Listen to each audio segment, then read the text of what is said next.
Dan here for Six Towns Radio. I am here with Jamie Raven, magician, and what I'd like to say, mind exploder, because I've been called a lot of things in my time, but never that before. So that's going on the website. That is right excellent. Now. I want that mind exploder with my name next to it. That would be excellent. It can be arranged. Thank you very much, Jamie. Thank you very much for joining me. Pleasure. You're here in Stoke-on-Trent on your tour.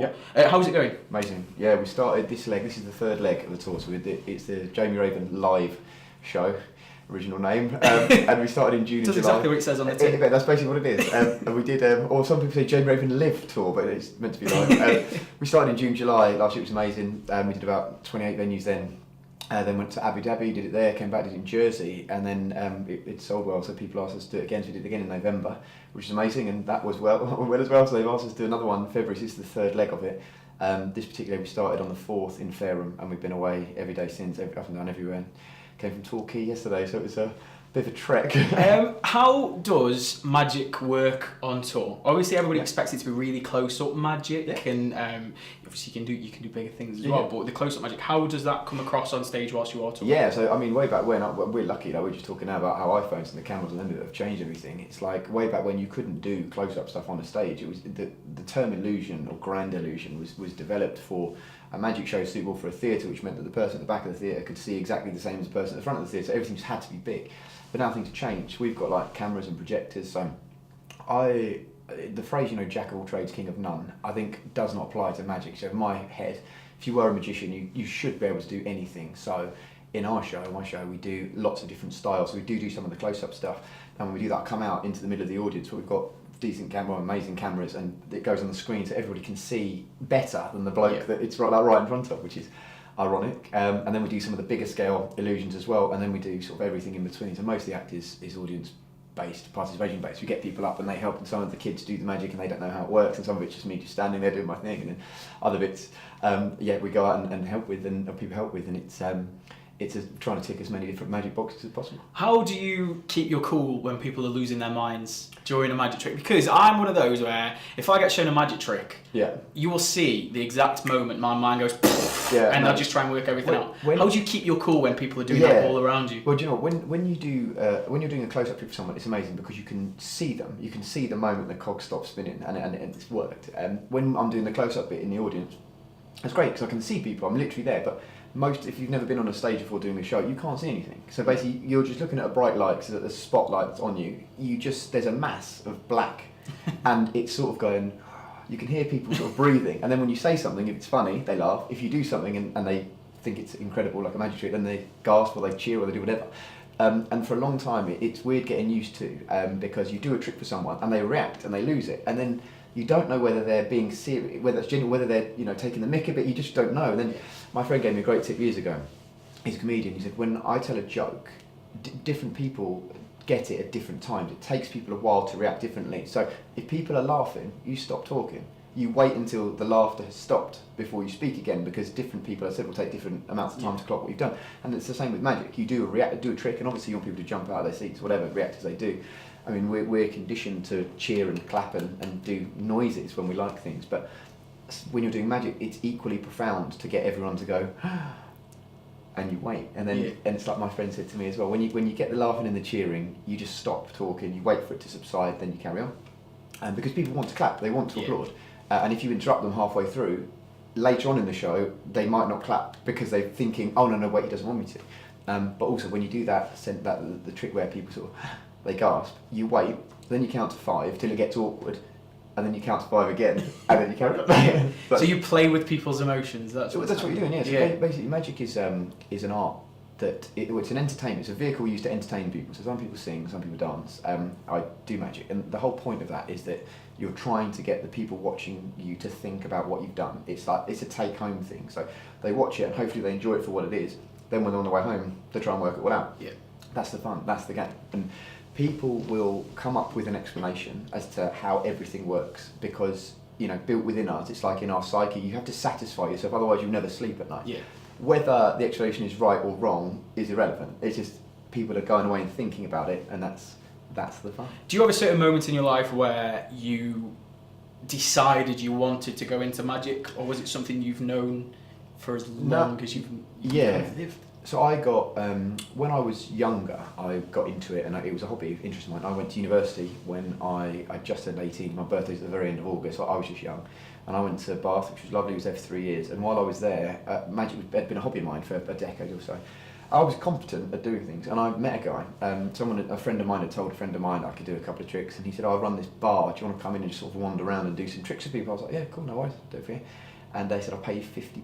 I was like, wow, £50 cash. I was like 18, it's like early 2000s, so I was rich. I thought I was retired off the back of that, you know what I mean? And then we did it. And then off the back of that, he introduced me to someone else, and then I finished university, I did an economics degree. I had no interest in pursuing that. I realised while I was there it wasn't for me, but I thought I'd finish it and just have a degree because I can go and get a job. I had no idea what I wanted to do.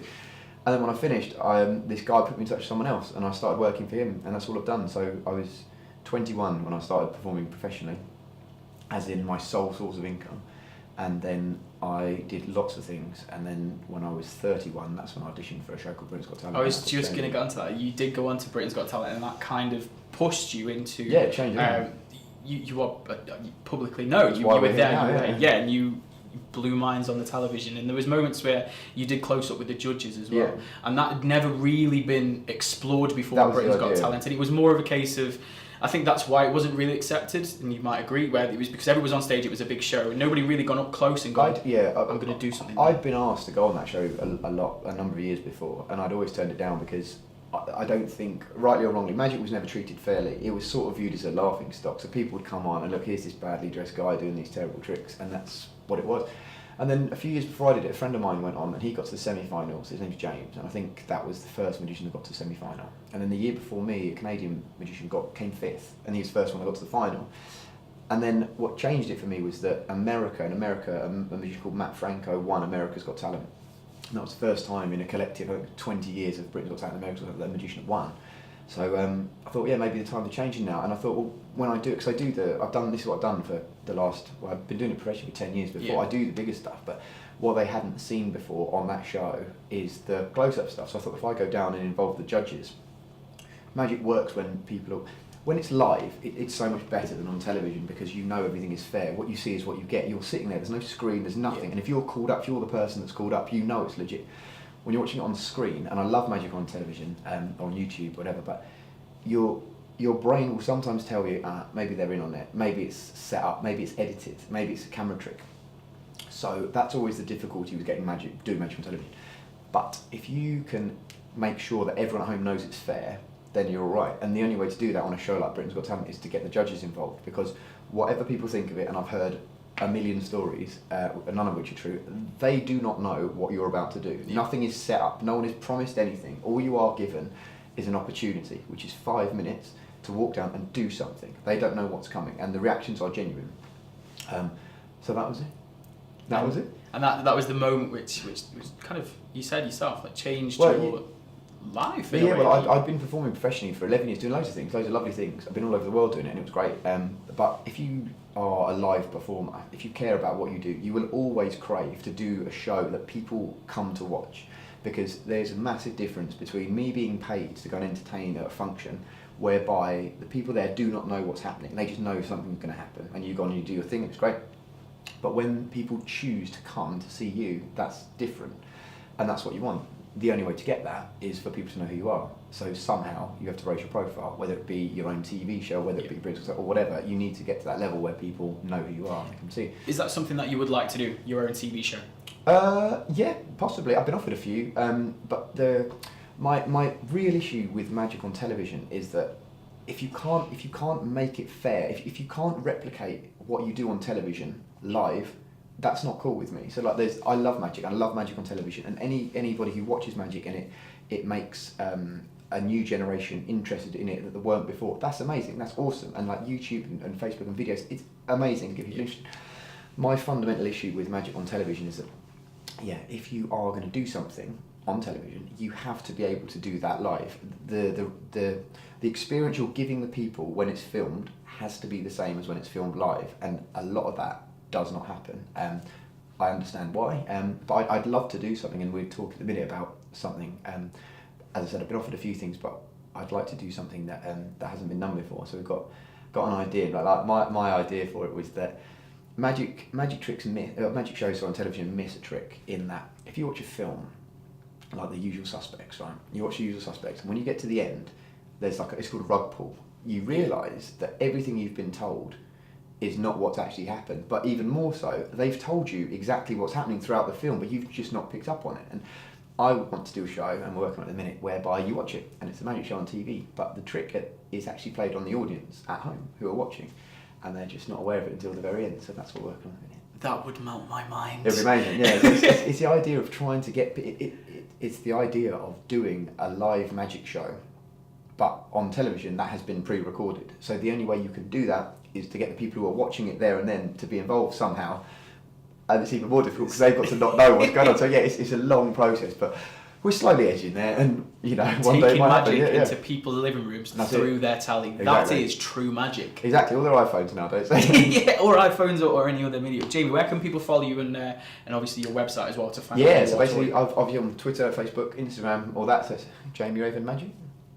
Great plug. But we also, on my website, it's jamieraven.co.uk/tour, or you can just Google it, Jamie Raven tour dates. You can find out we're here in Stoke today, and then we've got the remainder of the tour at the end of February. So we're after today, we've got a few days off, and then we go up to Southport, and then we're around, moving all over the north, and then come back down again. Plans for another tour after this one? Yeah, definitely. It's amazing. Like touring is the dream for someone who does. If you do what we do, like magic is a live art. It's best seen live, so you want to do as many as you can.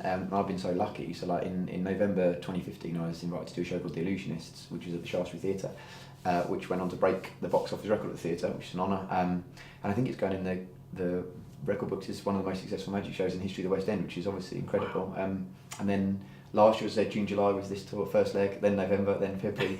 The downside You're always busy. Well, we've done it. Now I've got to disappear for a while and make a new show because it's so long to come up with a show. Like my friends who are comedians, they say they come up with 5-10 minutes of material a year, and it's like if you've got a 2-hour show, that's like 40 years. Do you know what I mean? So we'll have to work a bit quicker than that. But yeah, definitely working on a new one and yeah, maybe disappear for a while so people don't get bored of me and then come back.